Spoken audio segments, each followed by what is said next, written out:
इस वक्त आप देख रहे हैं खास कार्यक्रम सियासी रंग और आपके साथ मैं हूं मोहम्मद कमर खान। इस कार्यक्रम के जरिए हम आपको राष्ट्रीय और स्थानीय स्तर की सियासी हलचल और गतिविधियों से रूबरू कराते हैं। साथ ही आपको ये भी बताते हैं कब कहां क्या किस तरह की सियासी उठापटक हुई।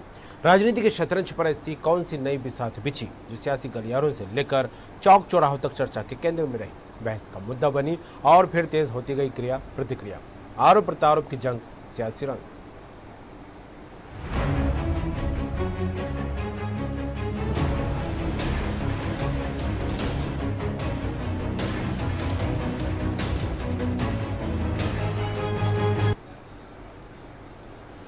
चुनावी रैलियों में मास्क, सोशल डिस्टेंसिंग जैसे नियमों की अनदेखी और भीड़ पर अदालत और चुनाव आयोग दोनों ने सख्ती दिखाई है।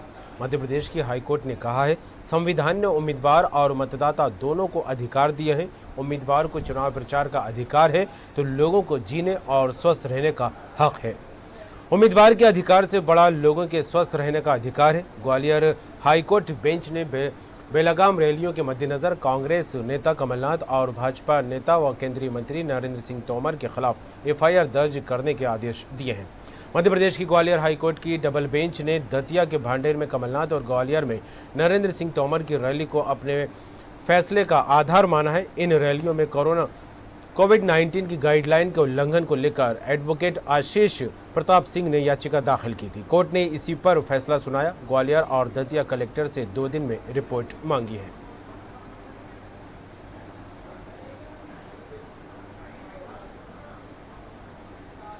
और खबर पर बात करेंगे, सनी मालवीय जुड़ गए हैं भोपाल संवाददाता। सनी, एक तरफ चुनावी माहौल हर रोज एक अलग रंग में रंगता दिखाई देता है, चुनावी सरगर्मियां लगातार बढ़ती दिखाई दे रही हैं और सियासी पारा भी अपने चरम पर पहुंचता दिखाई दे रहा है। लेकिन ऐसे में ग्वालियर हाईकोर्ट की बेंच ने जिस तरह से आदेश दिए हैं, कोविड-19 गाइडलाइन का उल्लंघन हो रहा था, उसको लेकर कोर्ट सख्त रुख अपनाता दिखाई दे रहा है। क्या कहें इसे लेकर?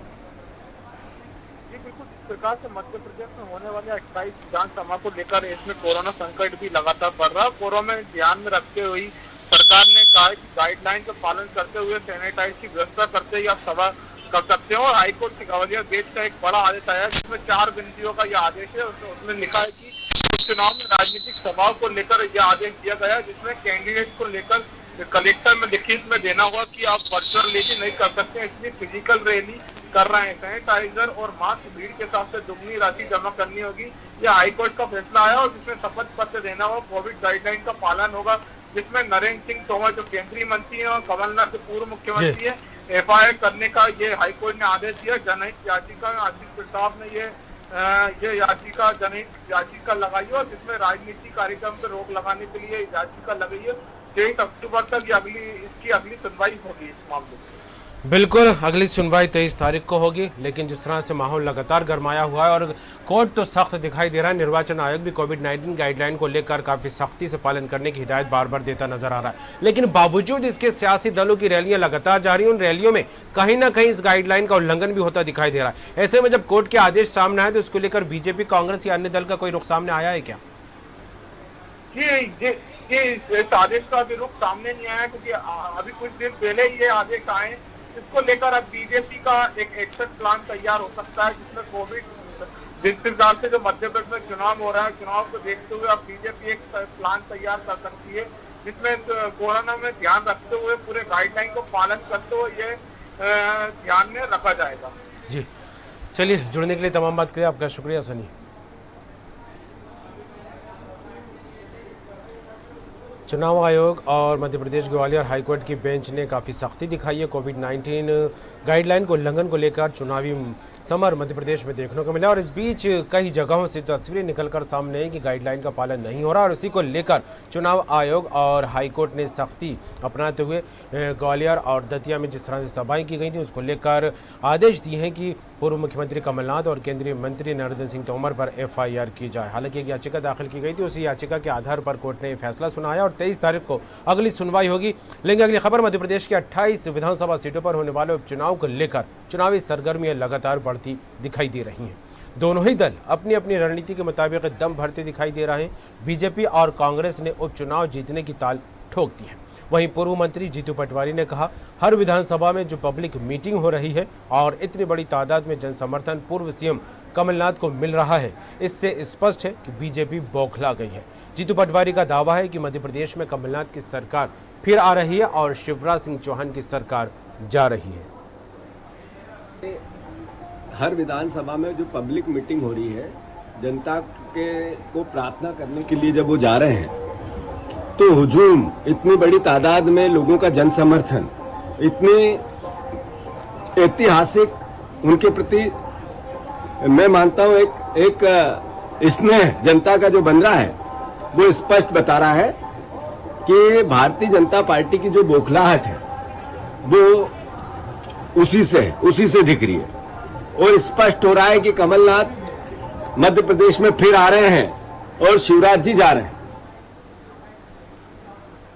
सनी मालवीय जुड़ गए भोपाल संवाददाता सनी। मध्य प्रदेश के 28 विधानसभा सीटों को लेकर सरगर्मी लगातार तेज है और इन सरगर्मी के बीच जिस तरह से दोनों ही पार्टियां जीत का दावा करती दिखाई दे रही हैं, चाहे कांग्रेस की बात हो या फिर बीजेपी की, और आज जिस तरह से पूर्व मंत्री और मौजूदा कांग्रेस विधायक जीतू पटवारी को लेकर बात की जाए तो जीत का दम एक बार फिर भरते दिखाई दे रहा है, क्या कहें?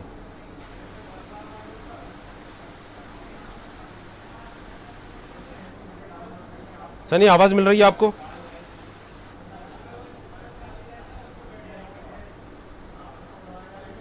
सनी, आवाज मिल रही है आपको?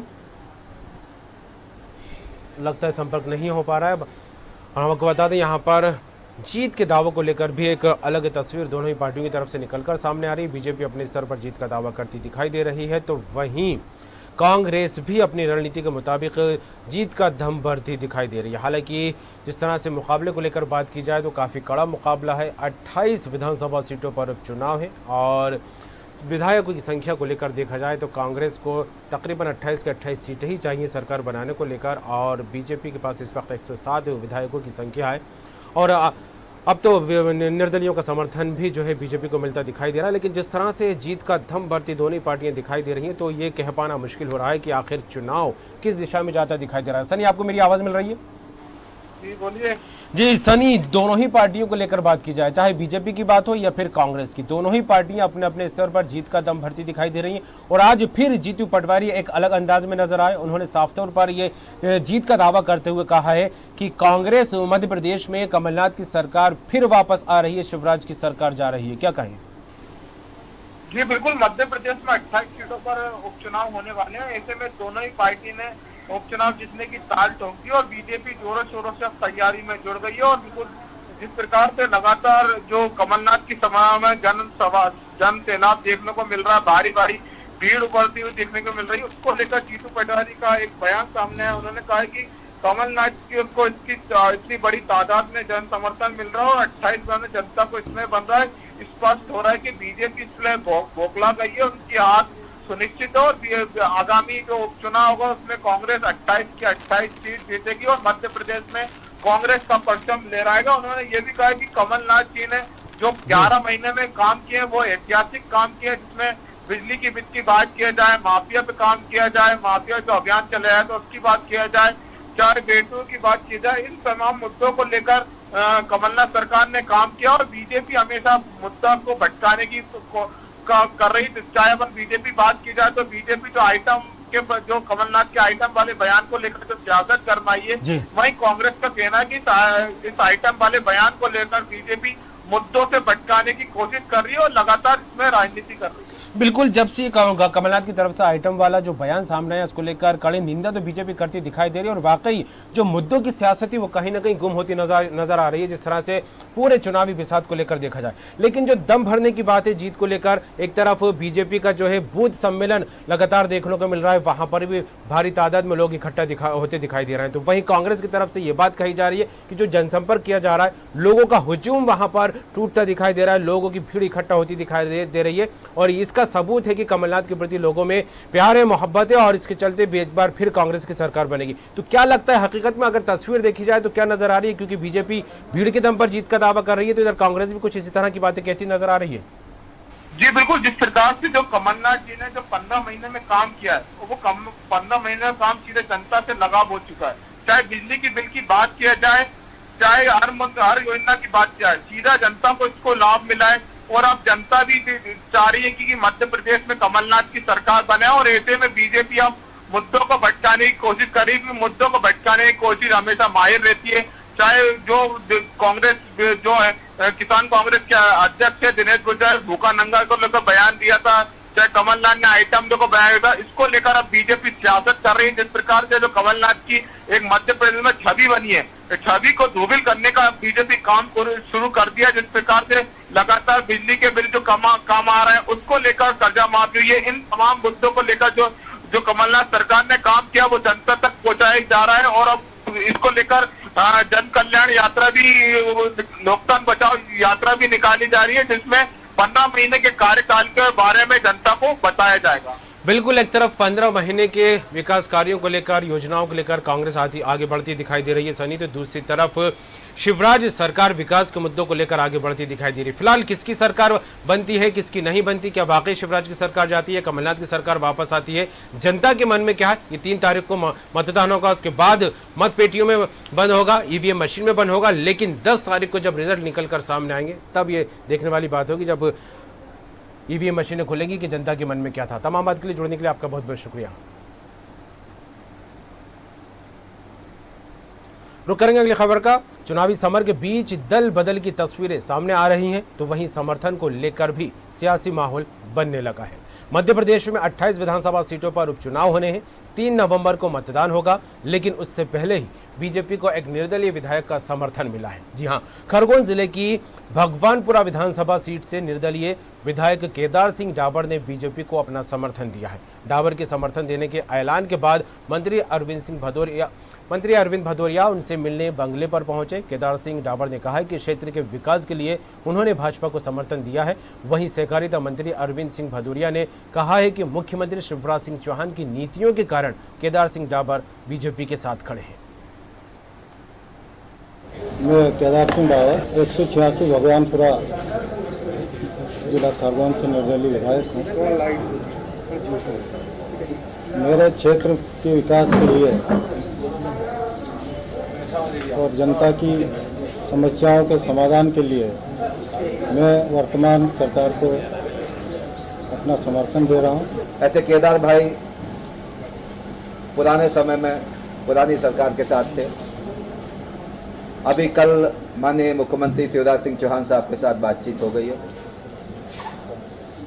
तो क्षेत्र के विकास के लिए मध्य प्रदेश के लाडले नेता शिवराज सिंह चौहान के विकास गरीब हितैषी नीतियों के कारण भारतीय जनता पार्टी को या मुख्यमंत्री शिवराज सिंह चौहान के साथ खड़े हैं।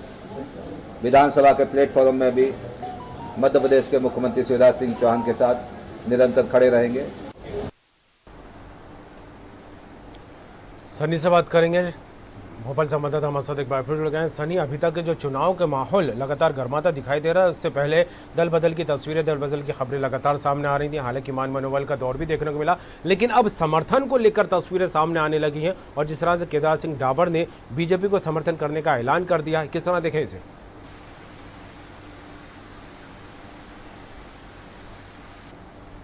सनी, आपको मेरी आवाज मिल रही है?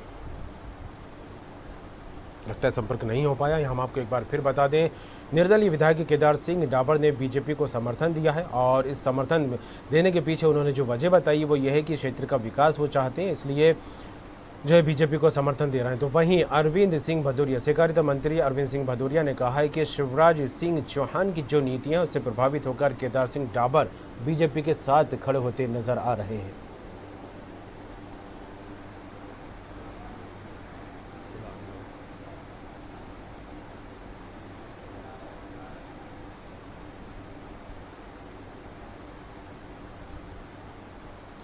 रुक करेंगे अगली खबर का। मरवाही को लेकर सियासी जुबानी जंग लगातार तेज होती दिखाई दे रही है। अमित जोगी ने आरोप लगाया, मोहन मरकाम सार्वजनिक सभाओं में लोगों को धमका रहे हैं, कह रहे हैं हमको वोट नहीं दोगे तो नुकसान जनता का होगा। साथ ही कहा है कि जब तक जोगी परिवार जिंदा है तब तक मरवाही का कोई कुछ नहीं बिगाड़ सकता। ऐसे में मरवाही में पीसीसी चीफ मोहन मरकाम और जेएसएसी जय प्रदेश अध्यक्ष आमने सामने आ गए हैं। अमित जोगी मोहन मरकाम पर सार्वजनिक सभाओं में धमकाने का आरोप लगा रहे हैं, तो वहीं मोहन मरकाम का कहना है कि इस क्षेत्र की जनता फर्जी आदिवासी का खेल समझ चुकी है और असली नकली आदिवासी का फैसला हो चुका है। इस क्षेत्र के लोगों के अधिकारों का हनन करने वालों का नामांकन फॉर्म निर्वाचन अधिकारी ने निरस्त कर दिया है और अब वे भाजपा की बी टीम के बतौर काम करने जा रहे हैं। इससे जोगी परिवार का दोहरा चरित्र उजागर हो चुका है। फर्जी आदिवासी बन के इस क्षेत्र को, जो इस क्षेत्र के लोगों के अधिकारों का हनन करने का प्रयास किया है, देश का जो कानून है निर्वाचन अधिकारी ने उनका फॉर्म निरस्त कर दिया है। आज किस मुंह से कह रहे हैं कि अंदर ही अंदर वो खेल खेलने का प्रयास कर रहे हैं। जो भारतीय जनता पार्टी की 15 साल सरकार रही है, बी टीम की तरह उन्होंने काम किया है और कहीं ना कहीं अप्रत्यक्ष रूप से भारतीय जनता पार्टी को सपोर्ट करने का प्रयास कर रहे हैं। तो कहीं ना कहीं उनका दोहरा चरित्र इस मरवाही की जनता के सामने उजागर हो गया है। छत्तीसगढ़ प्रदेश कांग्रेस कमेटी अध्यक्ष श्री मोहन मरकाम जी के सहज और सरल स्वभाव के सभी प्रशंसक हैं, किंतु उनके द्वारा जो मरवाही में खुले मन से बोला जा रहा है, हमें वोट नहीं मिलेगा तो किसका नुकसान है, हमारे तो 69 विधायक हैं, हमारा कुछ नहीं होगा, नुकसान आप लोगों का होगा। जोगी परिवार का जब तक एक भी सदस्य जिंदा है, मरवाही का कोई भी अहित नहीं कर सकता। अभिषेक गुप्ता जुड़ गए हमारे साथ, पेंड्रा संवाददाता। अभिषेक, त्रिकोणीय मुकाबले को लेकर लगातार सियासी घमासान मरवाही विधानसभा सीट पर देखने को मिल रहा था और ये माना जा रहा था कि इस बार मरवाही सीट पर जो है मुकाबला काफी कड़ा है, लेकिन अजीत जोगी के जाति प्रमाण पत्र के को लेकर उनकी का नामांकन निरस्त हो गया और अब दोनों ही पार्टियां मैदान पर जो है आमने सामने होती दिखाई दे रही। लेकिन इस बीच अमित जोगी की जो बातें निकलकर सामने आ रही हैं, कांग्रेस पर लगातार आरोप लगाए जा रहे हैं सरकार पर, क्या कुछ फिलहाल माहौल बनता दिखाई दे रहा है, क्योंकि अजीत जोगी परिवार जो है अब मरवाही चुनावी मैदान से बाहर हो चुका है। जी, आपको बताना चाहूंगा कि मरवाही में पीसीसी चीफ मोहन मरकाम और जेसीसी जे प्रदेश अध्यक्ष अमित जोगी आमने सामने दिखाई दे रहे हैं, जहां जनसंपर्क करते हुए पीसीसी चीफ मोहन मरकाम द्वारा एक बयान दिया गया था, जिसमें उन्होंने कहा था कि हमारी कांग्रेस की 69 सीट यहाँ पे है, अगर हम ये सीट हार भी जाएंगे तो हमारा कोई नुकसान नहीं, इससे आप लोगों को नुकसान है। उसी पे पलटवार करते हुए अमित जोगी ने इसे धमकी के रूप में माना और कहा कि मरवाही की जनता को आप धमकी दे रहे हैं और मेरे ऊपर भी आरोप लगा रहे हैं कि आप भाजपा के बी टीम ग्रुप में काम कर रहे हैं। दोहरा चरित्र जैसे बात सामने आ रही है। जी, दोहरे चरित्र की बात सामने आ रही है, लेकिन जिस तरह से धमकाने का आरोप लगाते दिखाई दे रहे हैं अमित जोगी और पीसीसी चीफ मोहन मरकाम के ऊपर, और कहा जा रहा है कि कांग्रेस अलग माहौल बनाने की उसमें तुली है, लेकिन जिस तरह से एक इमोशनल कार्ड खेलते दिखाई दे रहे हैं अमित जोगी, तो क्या लगता है उसका कितना असर दिखाई दे रहा है मरवाही सीट पर, वो भी तब जब वो खुद चुनावी मैदान में नहीं है। जी, मैं बताना चाहूंगा कि आज अमित जोगी 3 सभाएं करने वाले थे, जिसके लेके जिला निर्वाचन अधिकारी के पास आवेदन दिए थे, जिसे जिला निर्वाचन अधिकारी ने अनुमति नहीं दी है, जिसके कारण आज उनकी सभाएं नहीं हो पाई। तो लोगों के बीच वो पहुंच नहीं पा रहे, जिस तरह से जिला निर्वाचन अधिकारी द्वारा उनके सभाओं पे रोक लगाया जा रहा है, तो इससे यह देखने को मिल रहा है कि वो लोगों से मिल नहीं पा रहे हैं। हालांकि रेणु जोगी जो विधायक है, कोटा की उनकी माँ है, वो लगातार ही जनसंपर्क कर रही है और अपने परिवार। बिल्कुल अभिषेक, देखने वाली बात होगी, जनसंपर्क लगातार जोगी परिवार की तरफ से सामने आ रहा है, देखने को मिल रही है तस्वीरें। आगे क्या कुछ और चुनावी माहौल बनता है, जुड़ने के लिए तमाम बात के लिए आपका शुक्रिया।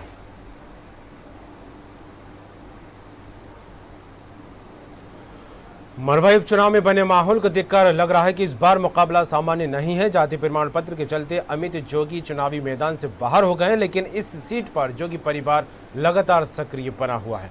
इन दिनों एक वीडियो सामने आया है, इसमें पूर्व मुख्यमंत्री अजीत जोगी की पत्नी रेणु जोगी एक किताब बांटती नजर आ रही है। ये किताब अजीत जोगी पर लिखी गई है। रेणु जोगी ये कह रही हैं कि बेटे अमित जोगी का नामांकन काट दिया जाना उनके साथ अन्याय हुआ है, अब आप लोगों को बदला लेना होगा। आपको बता दें, अजीत जोगी के निधन के बाद मरवाही सीट खाली हुई है। जाति प्रमाण पत्र सही नहीं होने के चलते अमित जोगी और उनकी पत्नी ऋचा जोगी का नामांकन निरस्त हो गया है। इसके बाद से ही जोगी परिवार कांग्रेस सरकार पर हमलावर है और जनता से न्याय को लेकर जनसंपर्क कर रहा है।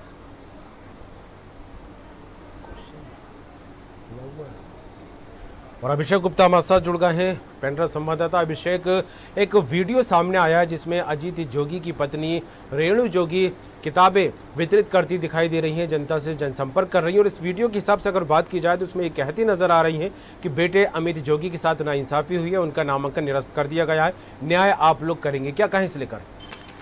जी, आपको बताना चाहूँगा परवाही चुनाव में जिस तरह से अमित जोगी का नामांकन निरस्त हुआ है जातीय मामले को लेकर, तो उसी को लेकर जोगी परिवार अब मरवाही के ग्रामीण क्षेत्रों में जा रहा है, जहां पे स्वर्गीय अजीत जोगी की किताबों को बांटते हुए अपना जनसंपर्क करते हुए अमित जोगी और जोगी परिवार के साथ अन्याय होने की बात लोगों से कहते हुए दिखाई दे रहा है। देखने वाली बात होगी, एक तरफ जोगी परिवार काफी एक्टिव है तो दूसरी तरफ बीजेपी और कांग्रेस को लेकर एक अलग सियासी माहौल बनता दिखाई दे रहा है।